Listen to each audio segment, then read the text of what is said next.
Praise the lord. అందరికి వందనాలు. మన ప్రాతకాల ప్రార్థన ప్రారంభించుకుందాం. పిల్లలుగా ప్రార్థన చేసుకుందాం. పూజనీయుడా, పరిశుద్ధుడా, మహాగణుడా, మహోన్నతుడా, ధవలవర్ణుడా, రత్నవర్ణుడా, నా ప్రియుడా యేసయ్యా, మీకే స్తుతులు స్తోత్రాలు వందనాలు చెల్లించుకుంటున్నాను నాయన.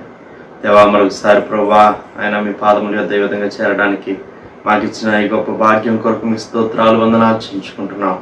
దేవా మరి తండ్రి ప్రభువా, ప్రారంభ గడియల్లో దేవా మరి తండ్రి నాయన మీ వైపు మేము చూడడానికి, మీతో సహవాసం చేయడానికి ఇచ్చినటువంటి మంచి దేవా శ్రేష్టమైన సమయం అంతటి కొరకు మీ స్తోత్రాలు వందనాలు చెల్లించుకుంటున్నాం నాయన. అవును ప్రభువా, మీ సన్నిధిలో ఒక దినం గడుపుట 1000 దినముల కంటే శ్రేష్టమని సెలవిచ్చిన గొప్ప దేవా మీకు వందనాలు.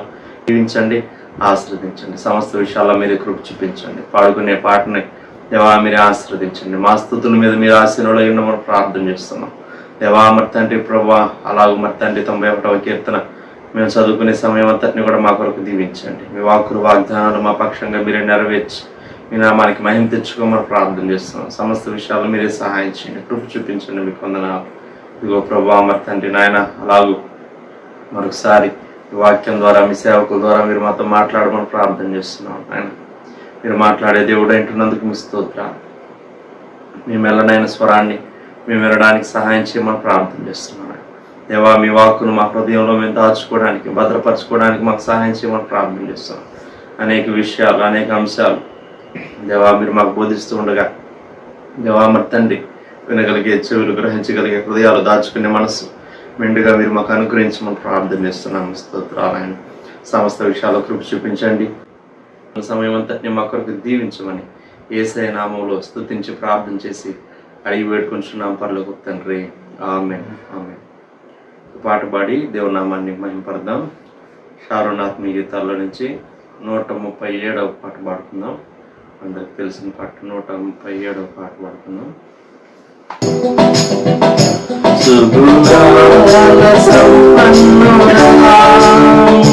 స్తుతి గానాల వారసుడా, సుగుణాల సంపన్నుడా, స్తుతి గానాల వారసుడా, జీవింతును నిత్యము నీ నీడలో ఆస్వాదింతును నీ మాటల మకరందము, జీవింతును నిత్యము నీ నీడలో ఆస్వాదింతును నీ మాటల మకరందము, సుగుణాల సంపన్నుడా.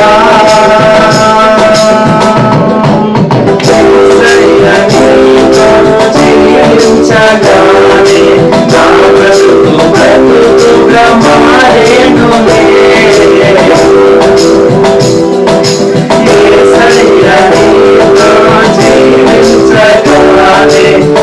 బ్రతుకు బ్రతుకుగా మారేనులే, నాట్యమాడేను నా అంతరంగము, ఇది రక్షణానంద భాగ్యమే, నాట్యమాడేను నా అంతరంగము, ఇది రక్షణానంద భాగ్యమే, సుగుణాల సంపన్నుడా.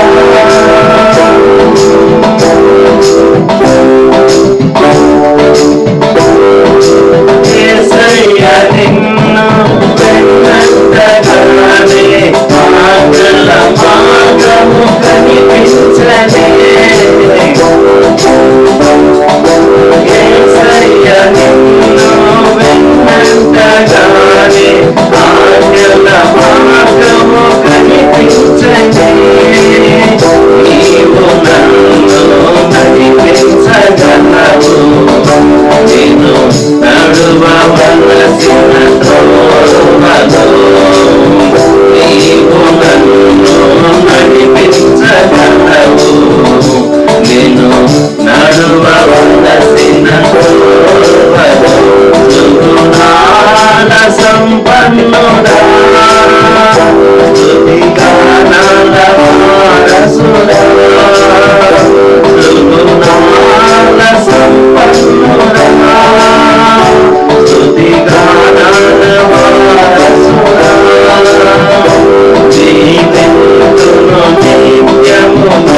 నీవు నాకిచ్చే మహిమయుగా ఇవి ఎన్న తగినవి కావు సుగుణాల సంపన్నుడా సువిగాల వారసుడా జీవితమును నిత్యము నీడను ఆస్వాదించుమని మాటల మకరందము జీవితమును నిత్యము నీడను ఆస్వాదించుమని మాటల మకరందము సుగుణాల సంపన్నుడా. ప్రకారంగా 91వ కీర్తన చదువుకున్న పిల్లరా, మహోన్నతిని చాటున నివసించువాడే సర్వశక్తి నీడను విశ్రమించువాడు. మహోన్నతిని చాటున నివసించువాడే సర్వశక్తి నీడను విశ్రమించువాడు. ఆయనే నాకు ఆశ్రయము, నా కోట, నేను నమ్ముకున్న నా దేవుడని నేను యెహోవాని గురించి చెప్పుచున్నాను. ఆయనే నాకు ఆశ్రయము, నా కోట, నేను నమ్ముకున్న నా దేవుడని నేను యెహోవాను గురించి చెప్పుచున్నాను. వేటకాని ఊరిలో నుండి ఆయన నిన్ను విడిపించును, నాశనకరమైన తెగులు రాకుండా నిన్ను రక్షించును. వేటకాని ఊరిలో నుండి ఆయన నిన్ను విడిపించును, నాశనకరమైన తెగులు రాకుండా నిన్ను రక్షించును. ఆయన తన రెక్కలతో నిన్ను కప్పును, ఆయన రెక్కల క్రింద నీకు ఆశ్రయం కలుగును. ఆయన సత్యము కేడమును డాలుడై ఉన్నది. ఆయన తన రెక్కలతో నిన్ను కప్పును, ఆయన రెక్కల కింద నీకు ఆశ్రయం కలుగును. ఆయన సత్యము కేడమును డాలుడై ఉన్నది. రాత్రి వేళ కలుగు భయమునకైనను, పగటి వేళ ఎగురు బాణమునకైనను, రాత్రి వేళ కలుగు భయమునకైనను, పగటి వేళ ఎగురు బాణమునకైనను, చీకటిలో సంచరించు తెగులునకైనను, మధ్యాహ్నమందు పాడు చేయు రోగమునకైనను నీవు భయపడుకుందువు. చీకటిలో సంచరించు తెగులకైనను, మధ్యాహ్నమందు పాడు చేయు రోగమునకైనను నీవు భయపడకుందువు. నీ ప్రక్కన 1000 మంది పడినను, నీ కుడి పక్కన 10,000 మంది కూలినను అపాయం నీ యొద్దకు రాదు. నీ ప్రక్కన 1000 మంది పడినను, నీ కుడి ప్రక్కన 10,000 మంది కూలినను అపాయం నీ యొద్దకు రాదు. నీవు కన్నులారా చూచుచుండగా భక్తిహీనులకు ప్రతిఫలం కలుగును. నీవు కనులారా చూచుచుండగా భక్తిహీనులకు ప్రతిఫలం కలుగును. యెహోవా నీవే ఆశ్రయము అని నీవు మహోన్నతుడైన దేవుని నీకు నివాస స్థలంగా చేసుకుని ఉన్నావు. యెహోవా నీవే నా ఆశ్రయము అని నీవు మహోన్నతుడైన దేవుని నీకు నివాస స్థలముగా చేసుకుని ఉన్నావు. నీకు అపాయం ఏమీ రాదు, ఏ తెగులును నీ గుడారము సమీపించదు. నీకు అపాయం ఏమీ రాదు, ఏ తెగులును నీ గుడారమును సమీపించదు.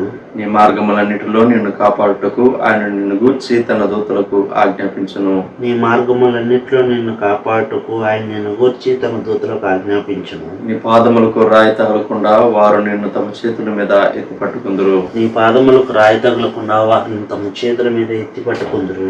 నీవు సింహములను, నావు పాములను త్రొక్కెదవు, కొదమ సింహములను, భుజంగములను అనగదొక్కెదవు. నీవు సింహములను, నాగుపాములను త్రొక్కెదవు, కదమ సింహమును, భుజంగములను అనగదొక్కెదవు. అతడు నన్ను ప్రేమించుచున్నాడు గనుక నేను అతన్ని తప్పించదను. అతడు నా నామము ఎరిగిన వాడు గనుక నేను అతని గణపరచెదను. అతడు నన్ను ప్రేమించుచున్నాడు గనుక నేను అతను తప్పించదను. అతడు నా నామం ఎరిగిన వాడు గనుక నేను అతను గణపరచెదను. అతడు నాకు మొరపెట్టగా నేను అతనికి ఉత్తరం ఇచ్చదను. శ్రమలో నేను అతనికి తోడై ఉండదను. అతను విడిపించి అతన్ని గొప్ప చేసేదను. అతడు నాకు మొరపెట్టగా నేను అతనికి ఉత్తరం ఇచ్చదను. శ్రమలో నేను అతనికి తోడై ఉండదను. అతను విడిపించి అతని గొప్ప చేసేదను. దీర్ఘాయువు చేత అతనిని తృప్తిపరచెదను. నా రక్షణ అతనికి చూపించదను. దీర్ఘాయువు చేత అతని తృప్తిపరచెదను. నా రక్షణ అతనికి చూపించదను. ఆమేన్. దేవుని వాక్యం విందాం పిల్లరా. దైవజనులు ప్రభుదాసం గారు వచ్చి మనకు దేవుని వాక్యాన్ని అందిస్తారు. 34వ కీర్తన మొదటి వచనం. నేను ఎల్లప్పుడూ యెహోవాను సన్నుతించెదను, నిత్యము ఆయన కీర్తి నా నోట ఉండును. ప్రార్థన. ప్రేమగల మా ప్రభువా, ఈ సమయంలో మేము స్తుతించటాన్ని గూర్చి ధ్యానిస్తూ ఉండగా ఈ ధ్యానమును మా కొరకు దీవించమని, వీలు చేసే మీ బిడ్డలందరినీ బలపరచమని యేసుక్రీస్తు ప్రభువా నామములో ప్రార్థిస్తున్నాము తండ్రి. ఆమేన్. దావీదు తన జీవితంలో చాలా క్లిష్టమైనటువంటి సమయాల్లో ఈ పాటను, ఈ కీర్తనను తాను రాశాడు. ఈ కీర్తన 34వ కీర్తన ప్రారంభమే నేను ఎల్లప్పుడూ యెహోవాను సన్నుతించెదను. ఎల్లప్పుడూ, సౌఖ్యకాలములో, కష్టకాలములో, సమస్యలు ఉన్నప్పుడు, సమస్యలు లేనప్పుడు, నిత్యము ఆయన కీర్తి నా నోట ఉండును. నిత్యము ఇది అనుదిన స్తుతి. మనం ఎలాగూ గాలి పీల్చుకుని గాలి వదులుతూ ఉంటామో తెలియకుండానే శ్వాసక్రియ మనలో జరిగిపోతూ ఉంటుంది. స్తుతి మన జీవితంలో అలవాటుగా, అంటే యాంత్రికంగా, నామినల్గా కాదు, పూర్ణ హృదయంతో దేవుని స్తుతించడం అనేది మన అభ్యాసంగా ఉండాలి. అనుదిన స్తుతి, అనుదిన స్తుతి. ఇది దావీదు భక్తుని యొక్క అనుభవం. మన సమస్యలు మనల్ని చింతకు నడిపిస్తాయి, దిగులు పడటానికి నడిపిస్తాయి. అయితే స్తుతి విజయానికి సోపానం. ఎప్పుడైతే మనం దేవుని స్తుతిస్తామో మన చింత మనల్ని కృంగ చేయలేదు. కనుక స్తుతిలో ఉన్నటువంటి శక్తి, రహస్యం ఇది. మనం ఈ దినాల్లో దేవుని స్తుతించడానికి మన మనస్సును మనము దిట్టపరచుకొని దేవునికి స్తుతి చేస్తూ ఉన్నాం. భక్తులు పాడి స్తుతించారు. స్తుతి చేతును నా విజయుడేసును, ప్రతి శత్రువుపై జయమునిచ్చెను, బ్రతుకంతటిలో భయములు తీరే, హల్లెలూయా హల్లెలూయా అని వారు దేవుని పాడి స్తుతించారు. కీర్తనల గ్రంథంలోనే 21వ కీర్తన దగ్గరకు మనం వచ్చినప్పుడు 21వ కీర్తన 13వ వచనంలో, ఇది కూడా దావీదు భక్తుడు రచించినటువంటి కీర్తనే. ఆయన చెప్పినటువంటి మాట, యెహోవా నీ బలమును బట్టి నిన్ను హెచ్చించుకొనుము, మేము గానము చేయుచు నీ పరాక్రమమును కీర్తించెదము. మేము నిన్ను కీర్తిస్తాం. దేనిని బట్టి? నీ పరాక్రమమును బట్టి.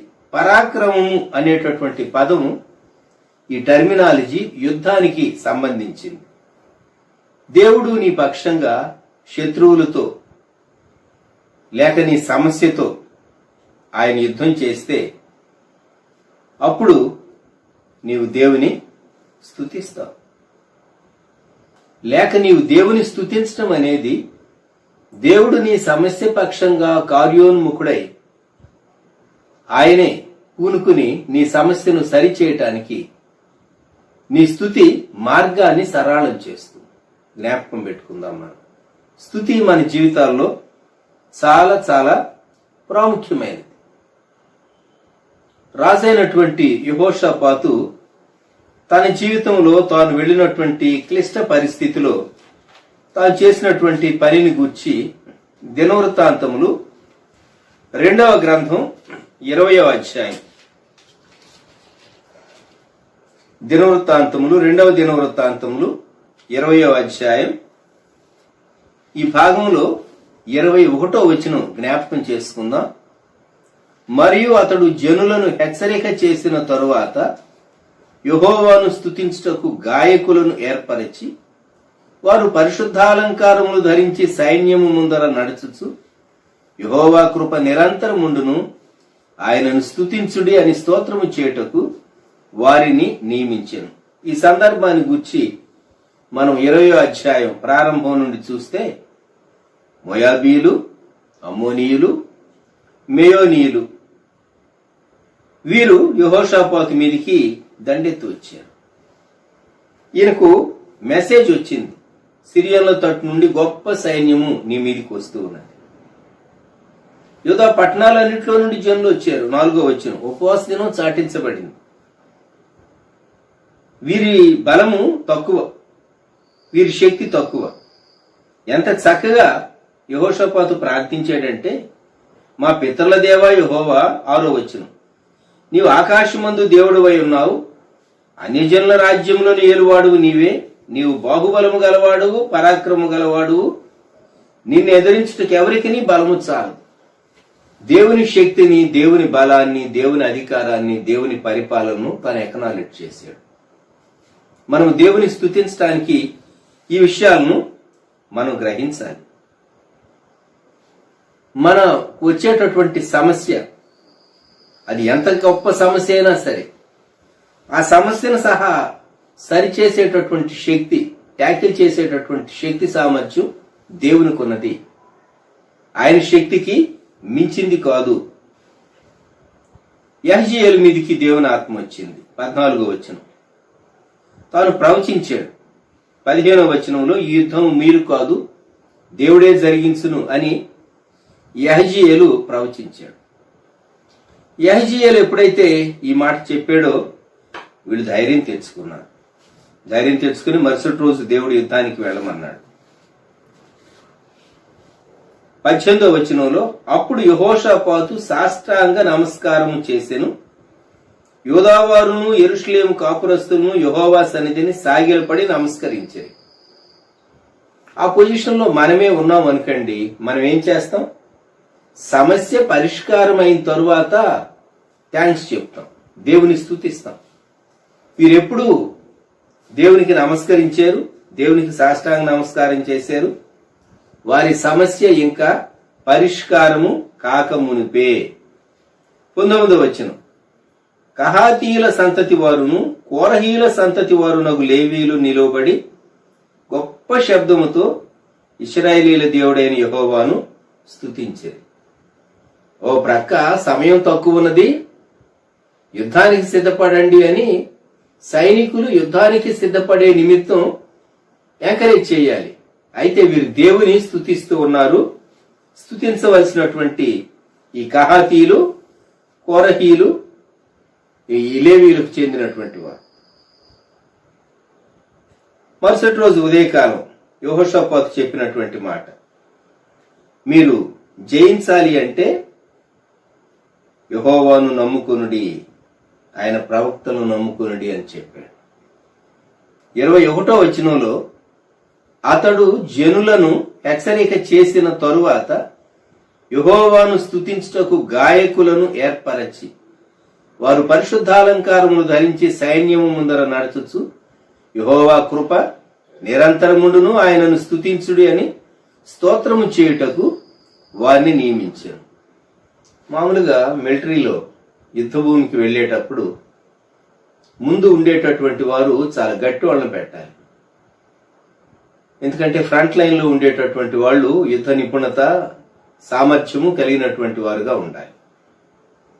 ఇక్కడ స్తుతించేటటువంటి వీరు దేవుని ప్రజలైనటువంటి వారు, గాయకులైనటువంటి వారు, వారు పరిశుద్ధమైనటువంటి అలంకారాలతో సైన్యము ముందర నడుస్తూ ఉన్నారు. దేవుడే వారి ముందర నడుస్తూ ఉన్నాడు. మనము స్తుతిస్తూ ముందుకు సాగినప్పుడు ప్రభు సన్నిధి మనతో వస్తుంది. 22వ వచనం, 2వ దినవృత్తాంతాలు 20వ అధ్యాయం. వారు పాడుటకును స్తుతించుటకును మొదలు పెట్టగా యెహోవా యూదా వారి మీదికి వచ్చిన అమ్మోనీయుల మీదను మోయాబీల మీదను సేయీరు మన్యవాసుల మీదను మాటుగాండ్రను పెట్టాను గనుక వారు హతులైరి. అద్భుతంగా వీరు కష్టపడకుండానే యుద్ధంలో వీరు విజయాన్ని సంపాదించుకున్నారు. కొలసొమ్ము గుర్చుకోవటానికి 3 దినాలు పడితే 4వ రోజు మరలా బెరాకా, అది స్తుతిలోయ, వారు దేవునికి కృతజ్ఞతాస్తుతులు చెల్లించడానికి 26వ వచనం. 4వ దినమున వారు బెరాకా లోయలో కూడిరి. అక్కడ వారు యెహోవాకు కృతజ్ఞతాస్తుతులు చెల్లించినందున నేటి వరకును ఆ చోటికి బెరాకా లోయ అని పేరు. బెరాకా అంటే ఫుట్ నోట్ లో స్తుతి లేక ఆశీర్వాదము. వీరు మొట్టమొదటి రోజు వీరు చేసిన యుద్ధం ఏమీ లేదు, దేవుడే యుద్ధం చేశాడు. రహస్యం సైన్యము ముందర భాగంలో పరిశుద్ధాలంకారములు ధరించినటువంటి గాయకులు నడిచారు. ఎప్పుడైనా సరే సంఘాన్ని నడిపించేటటువంటి నాయకత్వ బాధ్యతలో ఉన్నటువంటి వారు జరిగించవలసినటువంటి ఒక ముఖ్యమైనటువంటి పని, చాలినంతగా దేవుని స్తుతించేటటువంటి, స్తుతి ధూపం వేసేటటువంటి వారిని, విజ్ఞాపన ప్రార్థన చేసేటటువంటి వారిని సంఘములో ప్రోత్సహించి బలపరచాలి. యెహోషాపాతు అలాగు చేసి తాను గొప్ప విజయాన్ని పొందాడు. లూకా సువార్తలోనికి వద్దాం.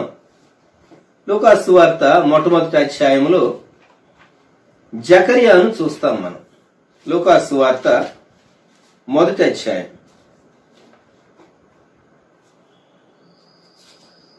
జకర్యా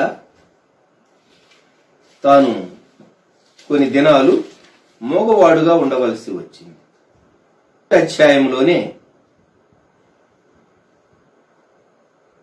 18వ వచనం, నేను ముసలివాడను, నా భార్య బహుకాలము గడిచినదని దూతతో చెప్పినప్పుడు 20వ వచనంలో, నీవు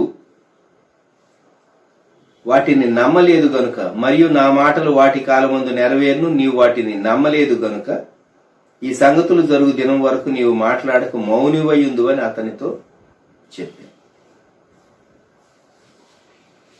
కొన్ని మాసాలు జకర్యా మౌనంగా ఉండవలసి వచ్చింది. కుమారుడికి పేరు పెట్టే సమయం వచ్చింది. అయితే అంతకు మునుపు జకర్యా అని పెట్టాలనుకున్నారు తండ్రి పేరును బట్టి. కాదు యోహాను అని మరి ఎలిజబెత్ చెప్పింది. మీ బంధువుల్లో ఈ పేరు ఎవరికి లేదు కదా అని వారు తర్జన భర్జన పడుతూ ఉన్నప్పుడు లూకాసు సువార్త 1వ అధ్యాయం 62వ వచనం, వానికి ఏ పేరు పెట్టగోరుచున్నావని వాని తండ్రికి సంజ్ఞలు చేసి అడిగిరి. అతడు వ్రాత పలక తెమ్మని వాని పేరు యోహానని వ్రాసెను. అందుకు వారు ఆశ్చర్యపడ్డారు. పేర్లు పెట్టడం చాలా పెద్ద విషయం, పెద్ద ప్రాజెక్ట్ ఇది. ఏ పేరు పెట్టాలి, ఏ పేరుతో పిలవాలి, ఎందుకంటే పేరు చాలా ప్రాముఖ్యమైంది. ఇక్కడ దేవుడు వృద్ధాప్యంలో జకర్యా ఎలిజబెత్లకు ఇచ్చినటువంటి ఈ కుమారునికి యోహాను అనేటటువంటి పేరు పలక మీద వ్రాస్తూ ఉండగా 64వ వచనం, అతని నోరు తెరవబడి నాలుక సడలి అతడు దేవుని స్తుతించుచు మాటలాడసాగాం. అంత మునుపు మౌనంగా ఉండవలసి వచ్చింది, మగవాడుగా ఉండవలసి వచ్చింది. దేవుడు ఇచ్చినటువంటి పనిష్మెంట్, దేవుడు చెప్పినటువంటి మాట నమ్మనందు. మనం ఎప్పుడైతే దేవుని స్తుతించే వారంగా ఉంటామో మనం దేవుని మాట నమ్మినట్లు, దేవుని శక్తిని మనం నమ్మినట్లు. జ్ఞాపకం పెట్టుకోండి. 67వ వచనంలో లూకాసు సువార్త 1వ అధ్యాయం, మరియు అతని తండ్రి జకర్యా పరిశుద్ధాత్మ పూర్ణుడై ఇట్లు ప్రవచించారు. దేవుని స్తుతించడం ఒక అనుభవం అయితే, ప్రవచనం చెప్పేటప్పుడు ఈ శిశువుని గూర్చి, ఈ శిశువు చేయబోయే కార్యాన్ని గూర్చి, అలాగే యేసుక్రీస్తు ప్రభువుకు ముందుగా ఈ శిశువు ఎలాగో నడుస్తాడో, దేవుడు తన ప్రజలైన ఇశ్రాయేలీయులను విమోచించడానికి వచ్చేటటువంటి విమోచకుడు, దావీదు వంశంలో రక్షణ శృంగం ప్రభు అయినటువంటి యేసుక్రీస్తుని గూర్చినటువంటి ప్రవచనం, రక్షణను గూర్చి మాట్లాడుతూ తన కుమారుని గూర్చి తాను చెప్పిన మాట 76, 79 వచనాలు, మరియు ఓ శిశువ, నీవు సర్వోన్నతుని ప్రవక్త అనబడుదువు. క్రింద, ఆయన మార్గములను సిద్ధపరచుటకై నీవు ప్రభువునకు ముందుగా నడుతువు. ఆయన మార్గములను సిద్ధపరచుటకై నీవు ప్రభువునకు ముందుగా నడుతువు. So John the Baptist, it's the voice of one crying in the wilderness. ఇదిగో పరలోక రాజ్యము సమీపించి ఉన్నది, మారు మనస్సు పొందండి. చాలా క్లియర్గా బాప్తిసం ఇచ్చేటటువంటి యోహాను తాను యేసుక్రీస్తు ప్రభువుకు ముందుగా పైలట్ ఎలాగైతే మార్గాన్ని సరళం చేస్తాడో మత్తయి సువార్త 3వ అధ్యాయం 1వ వచనము నుండి, ఆ దినములయందు బాప్తిసమిచ్చి యోహాను వచ్చి పరలోక రాజ్యము సమీపించి ఉన్నది, మారు మనసు పొందుడని యోదయ అరణ్యములో ప్రకటించుచుండెను. ప్రభువు మార్గము సిద్ధపరచుడి, ఆయన త్రోవలు సరళము చేయడని అరణ్యములో కేకవేయు ఒకని శబ్దము అని ప్రవక్త అయిన యెషయా ద్వారా చెప్పబడిన వాడు ఇతడే. గమనించండి, జకర్యా దేవుని స్తుతించాడు, జకర్యా చక్కని ప్రవచనం చెప్పాడు. యేసుక్రీస్తు ప్రభు వారి పరిచర్య ఎలా ఉండబోతుందో, తన కుమారుడు యోహాను యొక్క పరిచర్య ఎలా ఉండబోతుందో తాను దేవుని ఆత్మ ద్వారా నడిపించబడి చక్కని ప్రవచనం చెప్పాడు. తాను నాలుక నరము సడలినప్పుడు మొదట దేవుని స్తుతించాడు. అంతేకాదు, తాను ప్రవచనం చెప్పేటప్పుడు మొట్టమొదటి మాట లూకా 1:68, ప్రభువైన ఇశ్రాయేలు దేవుడు స్తుతింపబడును గాక. స్తుతి ఎంత ప్రాముఖ్యమైందో మనము ఈ భాగాల్లో గమనిస్తూ ఉన్నాం. అందుకే మనం ఒకరినొకరు గ్రీట్ చేసుకునేటప్పుడు దేవునికి స్తోత్రం, praise the Lord, brother praise the Lord, sister praise the Lord అని చెప్తూ ఉంటాం. మనం దేవునికి స్తుతి కలుగును గాక, దేవునికి స్తోత్రం అని మనము దేవుని స్తుతిస్తూ ఉంటాం. కీర్తనకారుడు 150వ కీర్తన ఆఖరు వచనంలో తాను చెప్పిన మాటను మనము జ్ఞాపకం చేసుకుందాం. 150వ కీర్తనలో ఆఖరు వచనం 6వ వచనం, సకల ప్రాణులు యెహోవాను స్తుతించుదురుగాక, యెహోవాను స్తుతించుడు. ఈ 150వ కీర్తనలో ఎక్కడ స్తుతించాలి వ్యక్తి? మొదటి వచనంలో పరిశుద్ధాలయమందు, ఇంకెక్కడ స్తుతించాలి? ఆకాశ విశాలమందు. వేటిని బట్టి స్తుతించాలి? ఏ కారణమును బట్టి? రెండో వచనం, ఆయన పరాక్రమ కార్యములను బట్టి, ఆయన మహాప్రభావమును బట్టి. ఏ వాద్యములతో స్తుతించాలి? 3, 4, 5 వచనాల్లో బూరధ్వనితో, స్వరమండలముతో, సితారాతో, తంబురతో, కంతివాద్యములతో, పిలను గ్రోవితో, మ్రోగు తాళములతో, గంభీర ధ్వని గల తాళములతో, నాట్యముతో ఆయనను స్తుతించమని కీర్తనకారుడు ప్రేరేపిస్తూ ఆఖరి వచనంలో సకల ప్రాణులు యెహోవాను స్తుతించుదురుగాక, యెహోవాను స్తుతించుడు. సో మనము ఉనికి కలిగి చెల్లిస్తూ ఉన్నాము అంటే మనము దేవుని స్తుతింపబద్ధులం. మనమే కాదు, ఈ విశ్వమందు ఉండేటటువంటి సకల జీవరాశులు దేవుణ్ణి స్తుతింప బాధ్యత కలిగి ఉంటూ ఉన్నాం. పక్షుల భాష మనకు తెలియదు, జంతువుల భాష కూడా మనకు తెలియదు. ఒకవేళ వాటి లాంగ్వేజ్ లో పక్షులు ప్రాతకాలములో దేవుని స్తుతిస్తూ ఉన్నాయేమో.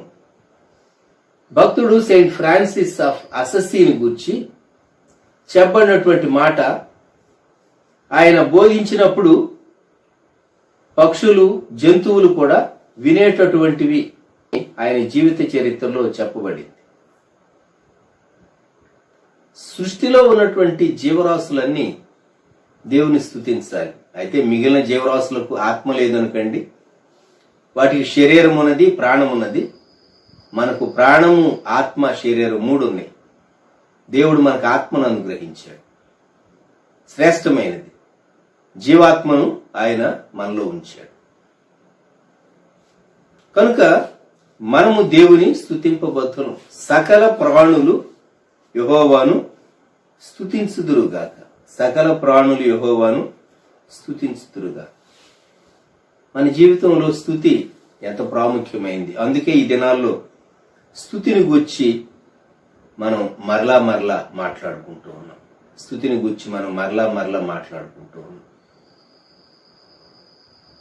ఈ ప్రాతకాల సమయంలో దేవుని స్తుతించేటటువంటి ప్రజలంగా మనం వెళ్ళేటటువంటి ఈ ఫేజ్లో దేవుని స్తుతిస్తూ మనం ముందుకు కొనసాగబద్ధులమై ఉంటూ ఉన్నాం. నాతో ప్రార్థనలో ఏకీభవించండి. ప్రేమగల మా ప్రభువా, పరిశుద్ధ తండ్రి, గొప్ప దేవ, మా రక్షక, మీకు వందనములు, స్తుతులు, స్తోత్రములు సమర్పిస్తూ ఉన్నాం. మిమ్మలను స్తుతించుట మా జీవితంలో ఎంత ప్రాముఖ్యమైనదో 34వ కీర్తనలో భక్తుడు దావీదు, నేను ఎల్లప్పుడూ యెహోవాను సన్నుతించెదను, నిత్యము ఆయన కీర్తి నా నోట ఉండును అని తాను చెప్పినటువంటి మాట మేము జ్ఞాపకం చేసుకుంటూ ఉన్నాం. దేవా, మేము మా జీవితములో స్తుతించే వారంగా, మా సమస్యలన్నీ మమ్మలను కృంగదీయకుండా మా సమస్యను మించినటువంటి మీ శక్తి పైన మేము ఆధారపడుతూ మీ పరాక్రమ కార్యములను బట్టి మిమ్మల్ని స్తుతించడానికి మీరు మాకు సహాయం దయచేయవలసిందిగా ప్రార్థన చేస్తున్నాం. రాజైనటువంటి యెహోషాపాతు ఎంత చక్కని స్తుతి విధానాన్ని యుద్ధభూమిలో తాను ఆచరించుట ద్వారా గొప్ప విజయాన్ని, అద్భుత విజయాన్ని వారు పొందారో మా జీవితాల్లో మేము జ్ఞాపకం ఉంచుకోవటానికి సహాయం దయచేయండి.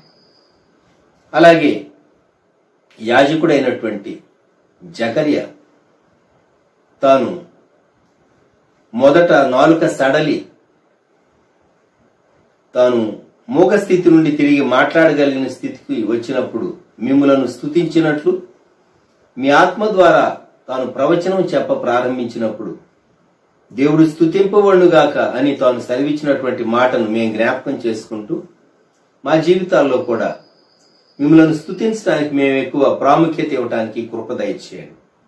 150వ కీర్తనలో ఆఖరి వచనంలో సకల ప్రాణులు అని కీర్తనకారుడు చెప్పిన మాట మేము అన్వయించుకుంటూ ప్రకృతి మిమ్మల్ని ఆరాధిస్తూ, జీవులన్నీ ఆరాధిస్తూ, జంతువులు పక్షులు మిమ్మల్ని ఆరాధిస్తూ ఉండగా మేము కూడా వాటిని మించి మిమ్మల్ని ఆరాధించి స్తుతించడానికి మీరు మాకు సహాయం దయచేయండి. మహిమ ఘనత స్తుతి చెల్లిస్తూ యేసుక్రీస్తు ప్రభువారి శ్రేష్టమైన నామములో వేడుచు ఉన్నాము తండ్రి, ఆమేన్. మన ప్రభువైన యేసుక్రీస్తు వారి కృపా, దేవుని ప్రేమ, పరిశుద్ధాత్మని అన్యోన్య సహవాసం సదాకాలం మనకు తోడై ఉండును గాక. ఆమేన్.